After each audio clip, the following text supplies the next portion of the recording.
नमस्ते good morning फेरि पनि हजुरहरूलाई स्वागत छ मेरो मिनी ब्लगमा बर्खा लागेको छ है। म अहिले चाहिँ यो लोकेसन लोकेसन हेर्नुहुँदैछ। यो चाहिँ रहेको छ सिक्किम सिङतामको लोकेसन रहेको छ भने यो मन्दिर लाइन वकवे भनिन्छ यसलाई चाहिँ। म यसरी आज धेरै दिनपछि मर्निङ वकमा निस्केको छु र हजुरहरू समक्ष सानो इन्फर्मेसन लिएर आएको छु, किनभने यहाँनिर अब बर्खा लागेको छ, पानीहरू पनि पर्दैछ, चिसो मौसम छ, धेरै चिसो रहेको छ। अस्तिसम्म गर्मी थियो, हल्का गर्मी चढेको थियो, फेरि अहिले पानी परेको कारणले गर्दाखेरि चाहिँ फेरि थोरै ठन्डाको महसुस भइरहेको छ र धेरै दिनपछि यहाँ म मर्निङ वाकमा निस्केको छु। बिचमा अलिकति हेल्थको इस्यु भएको थियो र अलिकति म लगभग घरमा कति 20 दिन 1 महिना जति बसेँ, त्यही भएर म निस्केको थिइनँ। के कस्तो भयो धेरै अब यो अस्ति आउँदाखेरि त अर्कै देखिन्थ्यो, अहिले आउँदाखेरि लगभग 1-2 महिनाको फरकले गर्दा अलिकति फरक पनि देखिरहेको छ। हेर्दै जाउँ है त के कसो छ।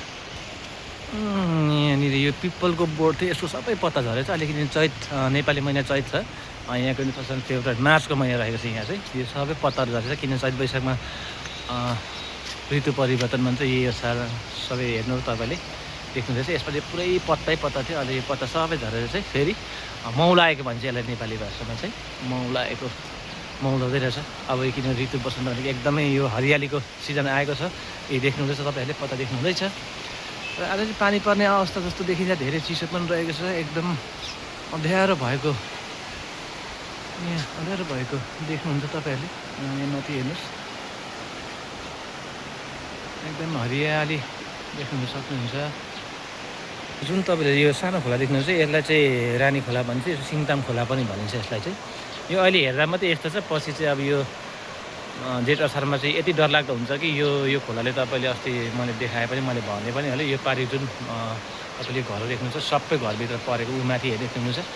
म तपाईँहरूलाई देखाउने छु, एकछिन पक्नुहुनेछ। यो तपाईँहरू यहाँनिर यो देख्नुहुन्छ, यो जुन एरियामा यो चाहिँ यो जुन एरिया छ यो यहाँनिर यो दाग जस्तो देख्नुहुन्छ, यो दाग जस्तोमा चाहिँ सबै पानी परेको, यो माथिसम्म पानी परेको सबै बगाएको थियो, पछि बनाएको। यसलाई चाहिँ पारी देख्नु चाहिँ यसलाई चाहिँ गोरेटार भन्छ। यहाँनिर चाहिँ मेलाहरू राख्ने, फुटबलहरू खेल्ने गरिन्छ।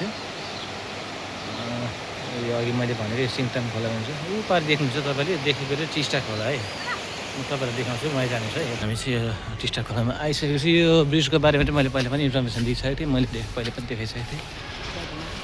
यो टिस्टा खोला हेर्न सक्नुहुन्छ। यो पारिका आदर्श गाउँ भन्छ यसलाई चाहिँ। पहिल्यै अहिले इलेक्सनको चहलपहल छ, त्यही भएर यो जताततै हाम्रो प्राइम मिनिस्टर PS गोले सरको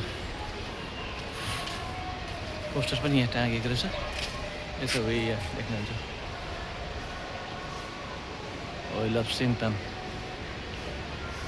यो हो चाहिँ टिस्टा खोला। यो पनि एकदमै अहिले मात्रै यत्रो छ, पछि यो मनसुनको समयमा चाहिँ धेरै ठुलो हुन्छ। यो चाहिँ माथिसम्म भएर आउँछ। यहाँ रमाइलो हुन्छ, यहाँ मर्निङ वाक गर्न आउँछ मान्छेहरू, घुम्न आउँछ। यहाँ अलिकति बस्ने ठाउँ पनि बनाएको छ, मैले पहिला पनि देखाइसकेको थिएँ यो भिडियोमा चाहिँ। हेर्नु सक्नुहुन्छ फुलहरू मजेको छ, फुलहरू रोपेको छ यसमा, एकदम रमाइलो छ। यहाँ चाहिँ